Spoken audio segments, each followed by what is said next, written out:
Hello दोस्तों, कैसे हैं आप सभी लोग। उम्मीद है सभी स्वस्थ होंगे, मस्त होंगे, जबरदस्त होंगे। तो पता है बेटा, यहाँ पे हम लोग क्या कर रहे हैं, एमपी असिस्टेंट प्रोफेसर के लिए क्लासेस चालू किए हुए हैं। और यहाँ पे आपका लेक्चर नंबर 6 है, ये 5 नहीं है, लेक्चर नंबर 6 है आपका। और यहाँ पे हम लोग आज एमपी में ब्राह्मण काल, एमपी में ब्राह्मण काल मतलब क्या है, जो भारत में, अब देखो यहाँ पे थोड़ा आपको समझना पड़ेगा। इन शॉर्ट आपको बता दूं, मैं ब्राह्मण काल क्यों बोल रहा हूँ इसको। हालांकि आपका विषय नहीं है, ये भारतीय इतिहास का विषय है।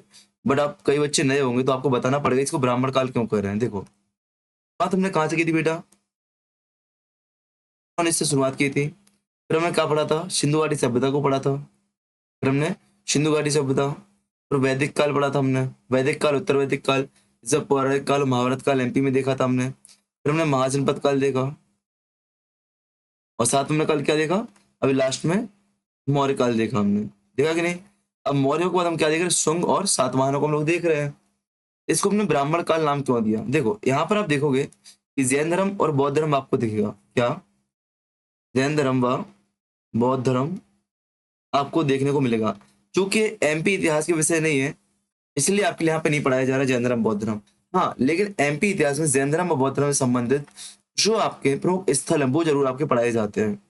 तो जब मैं आपको आर्कोलॉजिकल साइट्स पढ़ाऊंगा अलग से, जो आपके प्राकृतिक धरोहर है उनको पढ़ाऊंगा मैं आपके लिए, जहाँ पे आपके पर्यटन है उसको पढ़ाऊंगा, वहां पे वो सारी चीजें आपकी आती हैं, यहाँ पे चीजें नहीं आती हैं। इस बात को आपको याद रखना है, ठीक है ना। जब भारतीय इतिहास में जैन धर्म और बौद्ध धर्म आता है, तो जैन धर्म और बौद्ध धर्म के बाद आपको भारतीय इतिहास में क्या दिखता है, वापिस, पहले देखो, पहले यहाँ से आप देखो पूरे ब्राह्मण लोग दिख रहे हैं आपको यहाँ पे, वैदिक काल में, महाजनपद काल में।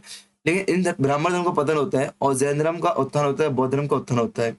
लेकिन धीमे धीमे वापस अपने ब्राह्मण धर्म में सुधार होता है, और जो आगे शासक आएंगे वो आपको ब्राह्मण धर्म को फॉलो करने वाले आएंगे। इसमें हो जाते हैं आपके शुंग, हो जाते हैं साथ में कण्व हो जाते हैं आपके, ठीक है, इत्यादि इत्यादि शासक स्थानीय आपके हो जाते हैं, भारतीय शासक हो जाते हैं। कुछ आपको विदेशी शासक भी दिखेंगे यहाँ पे, जैसे हिंद एवन आपको देखेंगे यहाँ पे भारतीय इतिहास में, आपको शक दिखेंगे यहाँ पे भारतीय इतिहास, आपको कुषाण भी दिखेंगे, आपको पार्थियंस भी दिखेंगे भारतीय इतिहास में। ये सारे लोग आपको दिखेंगे। बट जो महत्वपूर्ण आपके लिए एमपी के इतिहास में शुंग और सातवाहन है। अब देखो, शुंग और सातवाहन महत्वपूर्ण क्यों है, क्योंकि शुंग तो एमपी के स्थानीय लोग ही थे। शुंग क्या थे, एमपी के स्थानीय लोग ही थे, विदिशा से संबंधित लोग हैं। लेकिन सातवाहन आपके ऐसे महत्वपूर्ण, नासिक क्षेत्र में आपको चहरात वंश दिखेगा, जो कि आपके लिए महत्वपूर्ण हो जाएगा, जो कि आपके क्या, सातवाहनों की शाखा कहलाएगी, ठीक है ना, जो एमपी के साउथ में आपको देखने के लिए मिलेंगे। इसलिए शुंग और सातवाहन महत्वपूर्ण हो जाएंगे। बट शुंग और सातवाहन को करने का इस क्लास में आपको हिंदी वन और कुशाणों के बारे में कुछ फैक्ट आपको लिखवा दूंगा, जो आपके एमपी लेवल पर पूछे जा सकते हैं, वो मैं आपको करा दूंगा। तो आप हेडिंग डालेंगे, मध्य प्रदेश में ब्राह्मण काल या मध्य प्रदेश में शुंग वंश। क्या, मध्य प्रदेश में ब्राह्मण काल या मध्य प्रदेश में शुंग वंश, ठीक है ना। टाइम पीरियड, यदि ब्राह्मण काल की टाइम पीरियड की बात करूं, कब से कब तक माना जाता है, 250 ईसा पूर्व से 1 ईस्वी तक। देखो, आप में से कई लोग के मैसेज से मैं क्लास देख रहा हूँ, पसंद आ रहा है, ऐसा हो रहा है बस। बट मैं तब तक नहीं मानता हूँ अपने क्लास की जब तक आप नोट्स शेयर नहीं करते हैं। क्या, मैं थोड़ा सनकी इंसान हूँ, है कि नहीं। हम लोग इंटरव्यू बोर्ड वाले मेंबर सभी सनकी होते हैं। जब तक आप क्लास के नोट्स नहीं भेजोगे ना, मैं बिल्कुल भरोसा नहीं करूँगा अपने क्लास की है, ठीक है ना। मैं थोड़ा पागल इंसान हूँ इस मामले में। तो आपको नोट शेयर करना है कहाँ पे, टेलीग्राम आईडी पर, या आप मेरे पर्सनल भेज सकते हो @AJNKIT, इस पर नोट्स भेज सकते हो क्लास होने के बाद डेली। तब मानूंगा आपने क्लास की है, अन्यथा नहीं, ठीक ना। अगर आप एक साथ नोट्स भेजोगे तो मैं समझूंगा हाँ आपने एक साथ क्लास की है, एक एक करके नहीं की है, ठीक है ना। तो आप कोशिश करो डेली क्लास का नोट्स भेज सको, आप जब भी देखो तब भेजो, ठीक है ना। डेली आपको मॉर्निंग में 6 बजे क्लास मिलती है। आज आपको आज आपको 2 क्लास मिल रही है, एक सुबह 6 बजे मिल चुकी है, ये आपकी 7 बजे क्लास होने वाली है, ठीक है ना। तो बात करते हैं शुंग वंश की हम लोग एमपी में।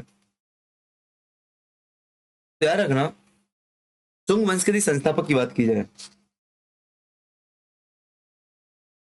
संस्थापक की बात की जाए तो शुंग वंश का संस्थापक पुष्यमित्र शुंग माना जाता है। कौन, पुष्यमित्र शुंग माना जाता है।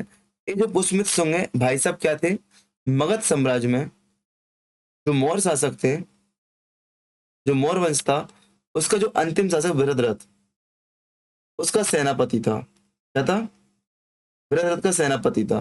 भाई साहब ने क्या किया, पुष्यमित्र शुंग भाई साहब ने क्या किया, वृद्धरथ की हत्या कर दी। तो एक क्वेश्चन बनेगा आपसे कि अंतिम मौर्य शासक कौन था, वृद्धरथ था।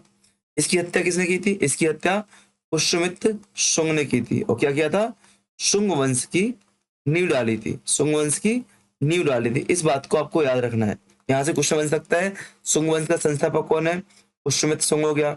मगध साम्राज्य का जो मौर्य वंश था, मौर्य वंश का अंतिम शासक कौन था? वृद्धरथ था। इसका सेनापति कौन था भैया? पुष्यमित्र शुंग था। जिसने क्या किया था? पुष्यमित्र शुंग ने वृद्धरथ की हत्या की थी और शुंग वंश की स्थापना की थी। पुष्यमित्र शुंग के बारे में कहा जाता है ये मूलतः उज्जैन के रहने वाले हैं। कहाँ पे? मूलतः उज्जैन के माने जाते हैं और ब्राह्मण, उज्जैनी ब्राह्मण माने जाते हैं,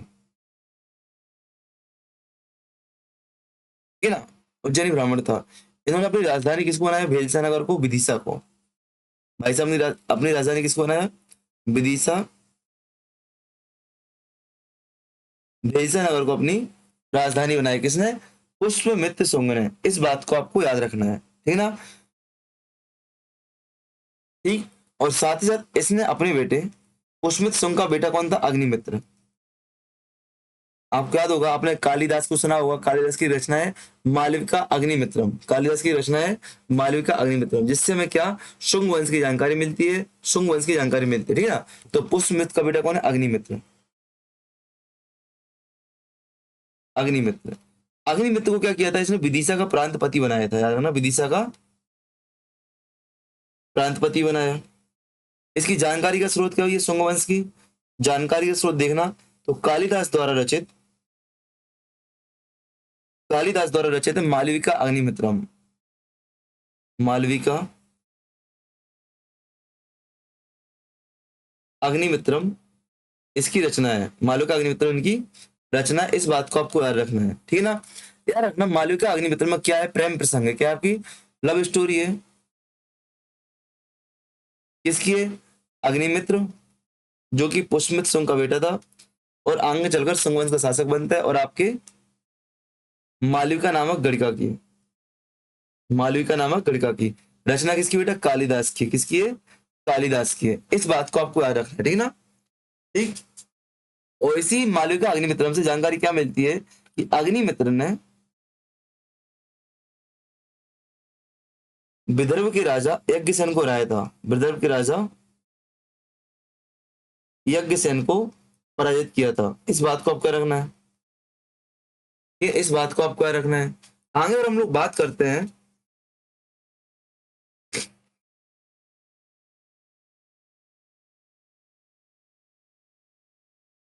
शुंग वंश के एक और शासक हुए भागवत। क्या? शुंग वंश के एक और शासक हुए आपके भागवत। पॉइंट बनाते चल रहा आप लोग तो, पॉइंट टू पॉइंट। भागवत, इसको भागभद्र नाम से जानते हैं, भागभद्र नाम से जानते हैं। इनके समय पर एक यूनानी राजदूत, आपको पता होना चाहिए कि इस समय भारत में सिकंदर का आक्रमण हो चुका था। इसके पश्चात मौर्यों के पश्चात उत्तर पश्चिम भारत में हिंद वन शासकों के, क्या हिंद वन शासकों के राज्य क्षेत्र भी बने हुए थे। तो इस समय पे यहाँ पे यूनानी शासक, इनको क्या यूनानी शासक बोलते हैं। यहाँ पे हेलियोडोरस शासन कर रहा था। क्या? यहाँ पे एंटियोलुकस शुंग वंश के एक शासक थे भागवत। इनके समय पर यूनानी राजदूत, यूनानी शासक एंटियोलुकस का राजदूत भारत में आया था। उसका नाम क्या? यूनानी शासक का एंटी एल्किडस का राजदूत हेलियोडोरस एमपी में आया था, याद रखना, ठीक है? भागवत के दरबार में आया था। मैंने क्या बोला कि शुंग वंश के एक शासक है भागवत, जिनको हम भागभद्र नाम से भी जानते हैं। इनके समय पर भारत के उत्तर पश्चिमी क्षेत्र में शासन करने वाले यूनानी शासक एंटी ऑलिकिडस का राजदूत हेलियोडोरस मध्य प्रदेश में आया था, भारत में आया था, विदिशा दरबार में आया था, विदिशा दरबार में आया था। भागवत के प्रभाव से प्रभावित होकर इन्होंने क्या किया? भागवत धर्म को स्वीकार किया, भागवत धर्म को स्वीकार किया। और विदिशा में विसनगर में गरुड़ स्तंभ की स्थापना की, गरुड़ स्तंभ की स्थापना की। इस बात को आपको रखना। और गरुड़ स्तंभ किसको समर्पित है बेटा? भगवान विष्णु को समर्पित है, भगवान विष्णु को समर्पित है। तो आपसे प्रश्न पूछेगा एमपी में गरुड़ स्तंभ कहाँ पे है? विदिशा में। नंबर 1 किसने बनवाया? हेलियोडोरस बनवाया। किसके काल में बनवाया? भागवत के काल में बनवाया। हेलियोडोरस किसका राजदूत था? एंटी आर्किडस का राजदूत था। यूनानी शासक एंटियोलुकिडस का राजदूत था। इस बात को आपको रखना है। आपको बता दो, इस गरुड़ स्तंभ को स्थानीय लोग एक अन्य नाम से जानते हैं। वो नाम क्या है? स्थानीय लोग इसको खाम बाबा के नाम से जानते हैं। क्या? खम्मा बाबा या खाम बाबा के नाम से जानते हैं। इस बात को आप कह रहे हैं, एमपीपीएससी में पूछा गया वाला क्वेश्चन है। एमपीपीएससी में ये वाला क्वेश्चन कई बार पूछा गया है, इस बात को आपको याद रखना है, ठीक है ना?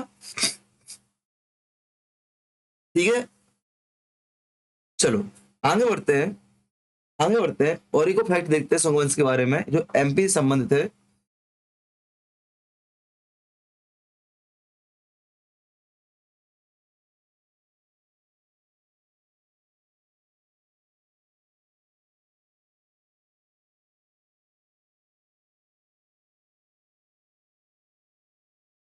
ध्यान रखना, जो देवभूति है, देवभूति, देवभूति शुंग वंश का अंतिम शासक माना जाता है। शुंग वंश का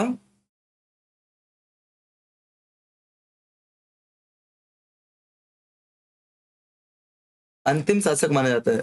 आपको याद होना चाहिए पुष्यमित्र शुंग ने। आपको याद होना चाहिए जो भरतुत स्तूप है, हमने पढ़ा था अभी अशोक के टाइम पे, भरतुत स्तूप, इसके का इसका जीर्णोद्धार कराया था। सांची का भी क्या कराया था? सांची स्तूप का भी जीर्णोद्धार कराया था। याद रखना, सांची स्तूप का भी जीर्णोद्धार कराया था। भरतुत स्तूप को पुष्यमित्र शुंग ने बनवाया था। इसकी खोज किसने की थी? अलेक्जेंडर कनिंघम ने। अलेक्जेंडर कनिंघम ने। इसको हम लोग पढ़ चुके बेटा पहले। कब? 1873 में। और सांची स्तूप का जीर्णोद्धार कराया था। इसमें तोरण द्वार लगवाए थे, रैलिंग लगवाई थी, तोरण द्वार लगवाए थे। खोज किसने की थी? जनरल टेलर महोदय ने। जनरल टेलर महोदय ने। कब? 1818 में। 1818 में खोज की थी। इस बात को आपको याद रखना है, ठीक है ना? इस बात को आपको याद रखना है बेटा, ठीक है? चलो, आपको बता दो, एक शुंग वंश जो है, हमने बोला ब्राह्मण वंश है, तो ऐसे एक मिथक प्रचलित है, ऐसा कहा जाता है, एक आपसे इंटरव्यू को बहुत शानदार क्वेश्चन मिल सकता है कि जो पुष्यमित्र शुंग है, ऐसा कहा जाता है पुष्यमित्र शुंग ने लगभग 1000 बौद्ध भिक्षुओं को कटवाया था। लगभग 1000 बौद्ध भिक्षुओं की हत्या करवा दी थी। बौद्ध भिक्षुओं की हत्या करवाई थी और इनका सिर कटवा के सरयू नदी में फेंकवा दिया था। कहाँ पे? सरयू नदी में फेंकवा दिया था। अब जब मैंने आपको ये वाला कथन बताया तो आपके माइंड में आया होगा कि पुष्यमित्र शुंग बौद्ध धर्म के खिलाफ था, बौद्ध धर्म के विरोधी था। लेकिन आप कहीं ना कहीं देखो, भाई साहब ने क्या स्तूपों का भी निर्माण कराया था, स्तूपों का जीर्णोद्धार कराया था, बौद्ध कला को संरक्षण दिया था। तो इससे हम अनुमान यह भी लगाते हैं कि नहीं भाई साहब, बौद्धों के खिलाफ नहीं था, बौद्धों के खिलाफ नहीं था, ठीक है ना? इतिहासकार दोनों प्रकार के मत देते हैं कि पुष्यमित्र शुंग बौद्ध धर्म के खिलाफ भी था, और स्तूपों के संरक्षण को देखकर पुष्यमित्र क्या देते हैं कि भैया नहीं, ये बौद्धों का संरक्षण था।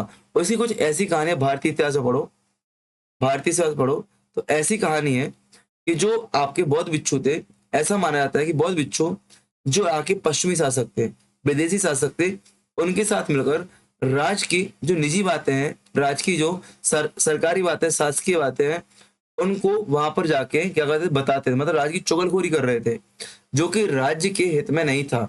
इस वजह से पुष्यमित्र शुंग ने इन बौद्ध भिक्षुओं को मरवाया था। ऐसी कहानियां भी प्रचलित है, याद रखना।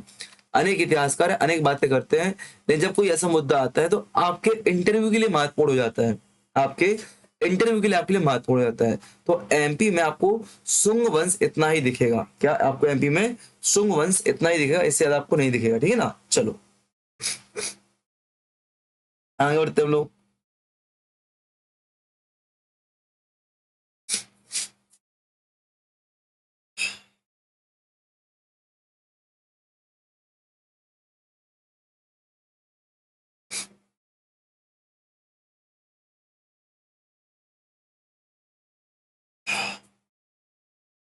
ठीक है, अब डालो आप लोग एमपी में सातवाहन काल। क्या? मध्य प्रदेश में,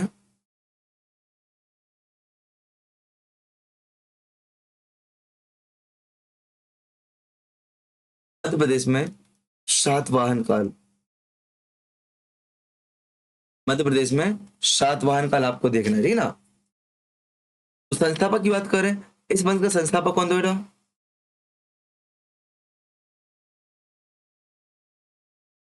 सातवाहनों का संस्थापक किसको? सिमुक को माना जाता है। और राजधानी की बात करें, आपसे राजधानी पूछ सकता है। राजधानी श्रीकाकुलम, आंध्र प्रदेश में। आपको प्रतिष्ठान भी इनकी राजधानी दिखेगी। प्रतिष्ठान में इनकी राजधानी दिखेगी। आपको अलग अलग समय पे अलग अलग राजधानियां दिखेंगी। एमपी में इनके सिक्कों के साक्ष्य कहाँ कहाँ पे मिलते हैं वो आपके लिए महत्वपूर्ण है, याद रखना, ठीक है ना।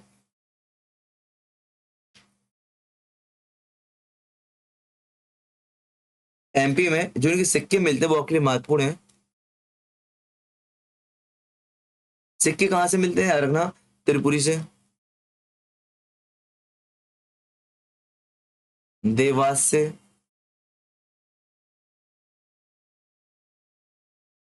उज्जैन से,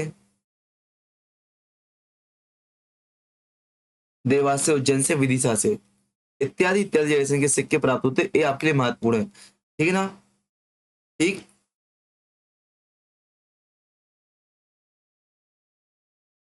हम बता दें सातवाहन वंश को आंध्र सातवाहन वंश के नाम से जानते हैं। आंध्र सातवाहन वंश के नाम से भी जानते हैं, इसको भी आपको याद रखना है।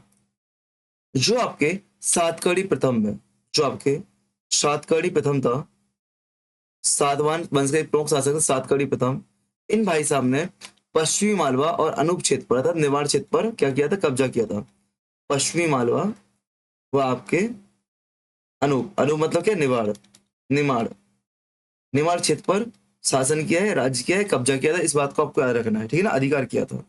ठीक, जो गौतमीपुत्र सातकर्णी की माता है, इसकी जानकारी कहाँ से मिलती है बेटा, इस बात की जानकारी कहाँ से मिलती है, इस बात की जानकारी मिलती है गौतमीपुत्र सातकर्णी प्रथम की माता,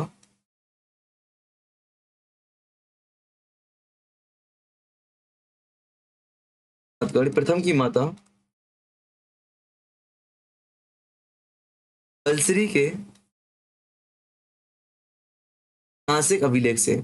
आपसे पूछ सकता है एक क्वेश्चन, देखो बहुत फेमस क्वेश्चन बता रहा हूँ आपके लिए, अभिलेख से जानकारी मिलती है।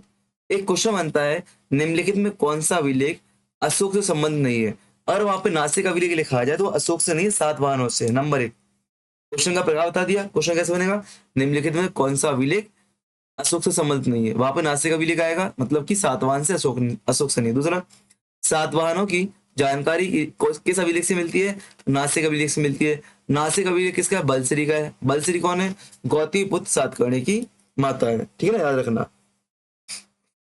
ठीक है ना। जो इनका पूरा नाम गौतमी बलसरी, गौतमी बलसरी, गौतमी बलसरी। सातवाहन वंश एक ऐसा वंश है जहां पे शासक अपने नाम के साथ अपनी माताओं का नाम जोड़ते हैं। सातवाहन वंश एक ऐसा वंश है जहां पे लोग बाग अपनी नाम के साथ अपनी माताओं का नाम जोड़ते हैं। इस बात को आपको याद रखना है, ठीक है ना। चलो, ठीक, साथ ही साथ आपको याद रखना गौतमीपुत्र सातकर्णी के लिए हमने याद है जब सांची का स्तूप पढ़ा था तो हमने पढ़ा था सांची के स्तूप के जीर्णोद्धार में सातवाहनों का भी योगदान है, पढ़ा था कि नहीं पढ़ा था। तो याद रखना गौतमीपुत्र सातकर्णी का एक लेख सांची तोरण द्वार से भी प्राप्त होता है, सांची के तोरण से भी प्राप्त होता है, ठीक है ना। इस बात को आपको याद रखना है, ठीक है ना। ठीक, जो वशिष्ठ पुत्र पुलवामी थे इनके सिक्के कहां से मिलते हैं, भेलसा था, विदिशा और देवास से मिलते हैं।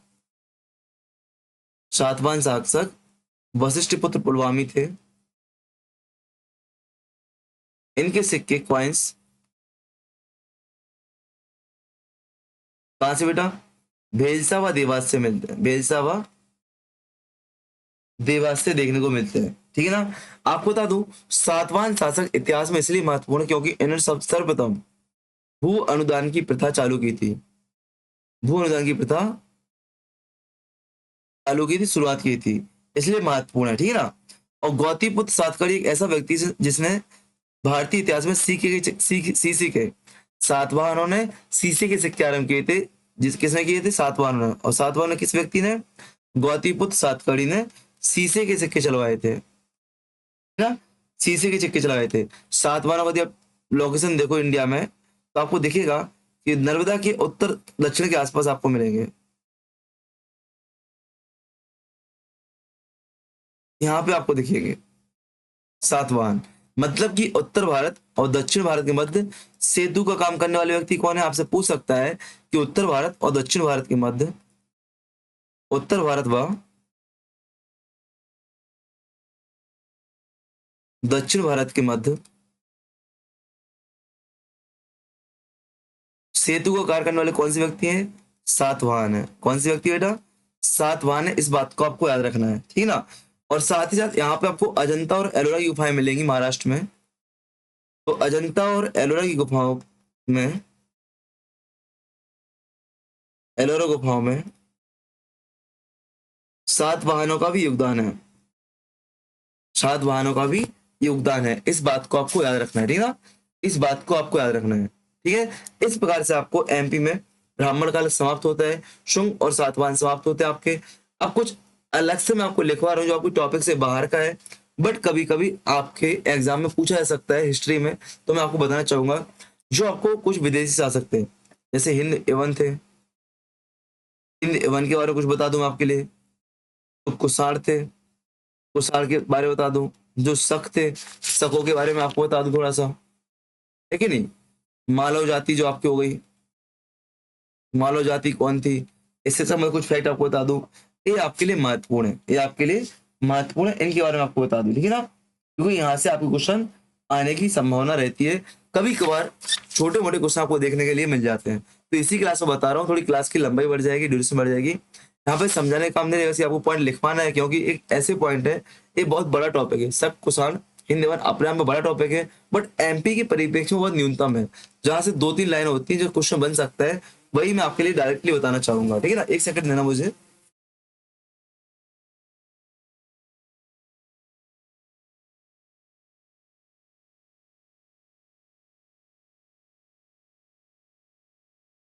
जैसे हिंद वन के बारे में पता है, हिंद वन कहाँ पे थे? एमपी के उत्तर पश्चिमी क्षेत्र में थे। कहाँ पे था? एमपी के, सॉरी इंडिया के उत्तर पश्चिमी क्षेत्र में यहाँ पे थे। हिंद वन शासक उत्तर पश्चिम लिख सकते हो। तो उत्तर पश्चिम में यूनानी राष्ट्र, इनको यूनानी भी कहते हैं उत्तर पश्चिम में। अभी हमने देखा भी था हेलियोडोरस के लिए, देखा था ये हेलियोडोरस के लिए हमने देखा भी था। हिंद वन यूनानी शासक थे, याद रखना, ठीक है ना। यहाँ पे सबसे महत्वपूर्ण जो आपको मिलेगा, डेमेटियस वंशी राजा मिनांडर मिलेगा। कौन? ड्रमेटियस। नाम पढ़ा था अपन ने ड्रमेटियस का, हेलियोडोरस का पढ़ा था अभी कि नहीं पढ़ा था? एंटिओलुकस का पढ़ा था अपन ने, तो उसी में था डिमेटियस। इतना याद रखो सीधा। उत्तर पश्चिम में हिंदू शासक निवास करते थे, और इसमें एक महत्वपूर्ण शासक है मिनांडर। मिनांडर, मिनांडर जो कि बौद्ध धर्म से प्रभावित हुआ था, और नागसेन से इसने बौद्ध धर्म की शिक्षा ली थी। नागसेन से बौद्ध धर्म की शिक्षा प्राप्त की थी। तो इतना आपको एक सेंटेंस याद रखना कि क्या सेंटेंस भैया, हिंद एवं शासक मिनांडर बौद्ध धर्म से प्रभावित हो जाता है, और बौद्ध भिक्षु नागसेन से वाद विवाद करता है, और अंत में जाके नागसेन से बौद्ध धर्म की शिक्षा प्राप्त करता है। अच्छा बताओ, इनके वार्तालाप को किस ग्रंथ में समाहित किया गया है? बताओ, मिनांडर और नागसेन के जो वार्तालाप हुआ था, उसमें किस ग्रंथ में, कौन सी पुस्तक में शामिल किया? उस पुस्तक का नाम आपको बताना थी, हिस्ट्री वाला कोई बच्चा है तो। चलो, यहाँ पे आ रहा है ना, मिनांडर इसलिए महत्वपूर्ण कि मिनांडर के सिक्के एमपी से मिलते हैं। तो मिनांडर के सिक्के एमपी के बालाघाट से मिलते हैं। देखो, एक काम करना, एक पेज लेना, और जितने भी आपके ऑल ओवर हिस्ट्री में सिक्के वाले पॉइंट है ना, एक बॉक्स में एक साथ लिख लेना। इससे आपको डाउट नहीं होगा, पूरी चीज आपको याद हो जाएगी एक बार में, जब एक साथ रिवाइज करोगे, ठीक है ना। याद रखना, नोट डालें यहाँ पे। जब मिनांडर की बात की तो हिंद यूनानी है, ठीक है ना। बालाघाट से सिक्के मिलते हैं भाई, नोट डाल के लिखना कि रोमन शासकों के सिक्के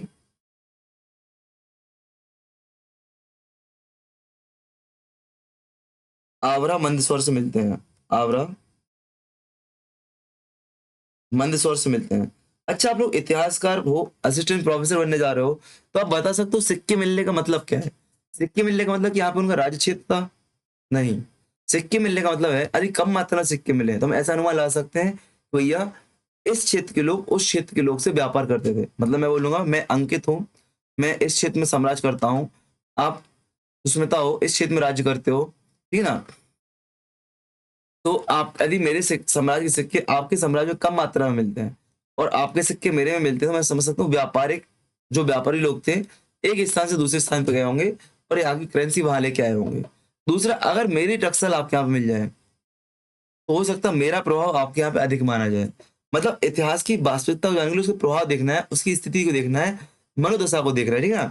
अगर मैं सिक्के बोल रहा हूँ कि रोमन सिक्के आवरा मंदसौर से मिलते हैं, तो अब इससे अनुमान लगाओगे कि रोमन शासकों का व्यापार आवरा मंदसौर से होता था, ठीक है ना। यहाँ पे आपको ऋषभ मुनगर का अभिलेख भी मिलता है, याद है कि नहीं? मंदसौर में आपको रेशम बुनकरों का अभिलेख भी मिलता है, जिससे हमें रोमन व्यापार की जानकारी मिलती है। और जो मंदसौर का, आगरा का रेशम बुनकर अभिलेख है, वर्ल्ड का पहला एडवर्टाइजमेंट विज्ञापन वाला अभिलेख है। क्या है? विज्ञापन वाला अभिलेख है। इस पॉइंट को आप लोग नोट डाल के लिख लेना। मंदसौर से रेशम बुनकरों का अभिलेख मिलता है, जो कि विश्व का पहला विज्ञापन वाला अभिलेख है। ठीक है ना? इसी से हमें रोमन व्यापार के प्रमाण भी मिलते हैं। ठीक है, चलो, रोमन व्यापार के प्रमाण भी मिलते हैं। अब लिखना कुषाण वंश। कुषाण वंश महत्वपूर्ण क्यों भैया? एमपी में प्रभाव देख लो। तो एमपी में प्रभाव क्या है? जो कनिष्क था, इसका एक प्रमुख शासक था कनिष्क। कनिष्क एक मुख्य शासक, इसके सिक्के शहडोल से मिलते हैं। कहां से? भाई साहब के सिक्के शहडोल से मिलते हैं। भीम कर्फिसस थे, एक महत्वपूर्ण कुषाण शासक है। इसके सिक्के विदिशा से प्राप्त होते हैं, विदिशा से प्राप्त होते हैं। कुषाण शासक वसुदेव प्रथम थे, वसुदेव प्रथम। इनके सिक्के तेवर जबलपुर से मिलते हैं, तेवर जबलपुर से मिलते हैं। ठीक है ना?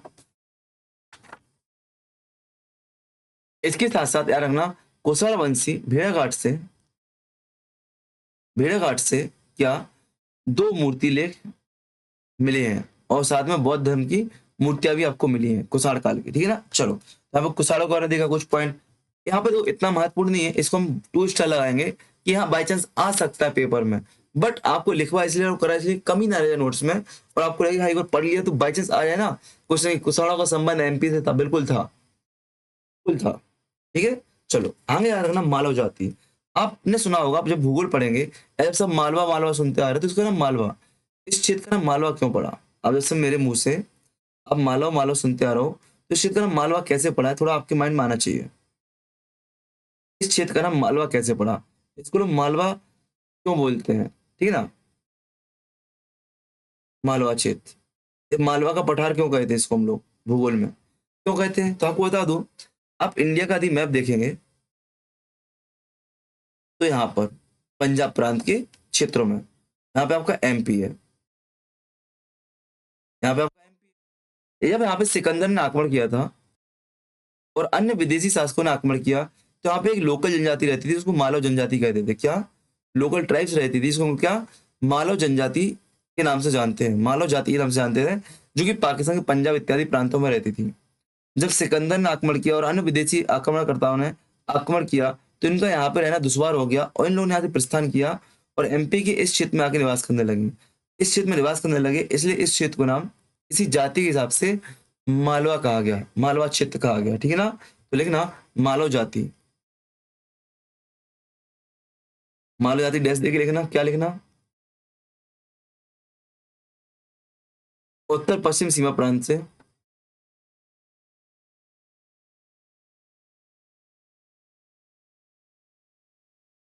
उत्तर पश्चिम सीमा प्रांत से विंध्याचल के उत्तर में प्रवास। इसकी जानकारी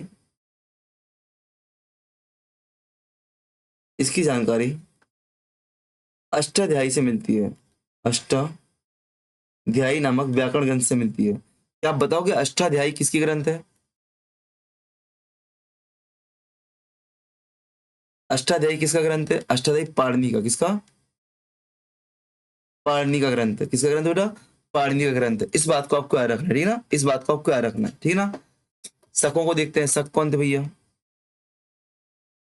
शक, जिनको सकारी भी कहते हैं, कहाँ से आए थे? पश्चिमी चीन से भैया प्रवास किया था इन लोगों ने, पश्चिमी चाइना, चीन से प्रवास किया था। ठीक है ना? ठीक। एमपी में नासिक उज्जैन क्षेत्रों में ये लोग देखने को मिलते हैं, नासिक में, उज्जैन में, पंजाब इत्यादि क्षेत्रों में देखने को मिलेंगे आपको। और ये सबसे महत्वपूर्ण बात यहाँ पे है, सबसे महत्वपूर्ण बात है यहाँ पे कि जब नासिक इस क्षेत्र में लोग शक आए, तो यहाँ पे एक चीज याद रखना, आपको क्या रखना है कि भैया आपको शकों की बहुत सारी शाखाएं, यदि आप इंडियन हिस्ट्री पढ़ते हो, भारतीय इतिहास के छात्र हो, तो आपको शकों की 5-6 शाखाएं दिखेंगी। मथुरा में अलग मिलेगी आपको, नासिक में अलग मिलेगी, उज्जैन में अलग मिलेगी आपको, है कि नहीं? जो हमें पढ़ना है नासिक और एमपी में नासिक और उज्जैन की शाखाएं पढ़नी है। नासिक में आपको मिलेगी छैरात वंशी शाखा और उज्जैन में आपको मिलेगी कादरमक शाखाएं, कादरमक शाखाएं, ठीक है ना, शाखा, ठीक है ना, इस बात के बारे में शाखा, शाखाओं की कादरमक शाखा, कादरमक वंश और छैरत वंश। नासिक में छैरत वंश, उज्जैन में कादरमक वंश, जो कि आपके एमपी के अन्य वंशों के अंतर्गत हम लोग पढ़ेंगे, जो कि आपकी नेक्स्ट क्लास होगा एमपी के अन्य प्राचीन वंश, एमपी के अन्य प्राचीन वंश, जहां पे हमें पढ़ना है छैरत वंश, कादरमक वंश, औलिकर वंश, मगवंश, औलिकर वंश, मगवंश, नागवंश, मैकल के पांडव वंश, मैकल का पांडव वंश, अर्जक वंश, उच्च कल्प वंश, वाकटक वंश, आभीर वंश। इन सभी वंशों को हम लोग एक साथ पढ़ेंगे, इन सभी को हम लोग एक साथ पढ़ेंगे। बोधि वंश भी इसमें आपका आ जाएगा, ठीक है ना, बोधि वंश भी आपका आ जाएगा, ठीक है ना। इन सभी को हमें एक साथ पढ़ना है, इसमें याद रखना, ठीक है। तो जो कि अपना नेक्स्ट क्लास में होगा, जो कि अपना नेक्स्ट क्लास में होगा, कल मॉर्निंग में 6 बजे आपको क्लास मिलेगी। क्लास को मैं बोलूंगा लाइक कमेंट शेयर करो या ना करो बेटा, कि आप क्लास देख रहे हो तो ईमानदारी के साथ नोट्स शेयर जरूर कर देना। क्लास नंबर 6 थी, क्या ईमानदारी के साथ नोट्स शेयर जरूर कर देना यार। अगर मैं थोड़ा पागल इंसान हूँ, मैं शुरुआत में बोल दिया मुझे क्लास में नोट्स चाहिए। आपके माइंड में होगा सर मैं आपके लिए इतनी मेहनत क्यों कर रहा हूँ, लिखवा क्यों रहा हूँ क्लास को, पीपीटी बना के क्यों लेके नहीं आ रहा हूँ। पीपीटी बना के इसलिए लेके नहीं आ रहा हूँ कि जब भी पेपर वन की बात आती है एमपी की ना, बहुत बड़ा मार्केट खुल जाता है, मार्केट में बहुत बड़ा मार्केट खुल जाता है, और दे कॉपी पेस्ट करके वो क्लास बनाया जाता है। और आप लोग जो पेपर की बात करते हो विभिन्न एग्जाम के लिए, चाहे एमपीपीएससी असिस्टेंट प्रोफेसर हो, चाहे एडीपी हो, मेडिकल ऑफिसर हो, सहायक संचालक कृषि हो, अभी एमपी साइंस टेस्ट की वैकेंसी भी आई हुई है, ठीक है ना, गृह विभाग के अंतर्गत उसकी बात हो, तो वहां पे उसके चक्कर में आप लाखों हजारों रुपए मिटाते हो, है कि नहीं। अच्छा खासा, और भाई कॉपी पेस्ट वाली वीडियो आप लोग पढ़ते रहते हो। बट मैं बोलो एक बार अगर नोट्स बन जाएंगे ना, आपको बिल्कुल परेशान नहीं होना पड़ेगा, आपको बिल्कुल परेशान नहीं होना पड़ेगा क्लास के लिए, ठीक है ना। तो क्लास कर तो आप लोग नोट्स जरूर भेजना शुरू कर दें, और प्रैक्टिस के लिए जैसे ही इतिहास खत्म होगा आपकी प्रैक्टिस हो जाएगी, और मैं आपके लिए यूनिट 1 ही नहीं, यूनिट 2, 3, 4, 5 भी कराऊंगा, इस बात को आपको याद रखना है, ठीक है ना। तो मिलते हैं नेक्स्ट क्लास में, बेस्ट ऑफ लक, जय हिंद जय भारत। क्लास को लाइक कमेंट शेयर सब्सक्राइब जरूर कर देना।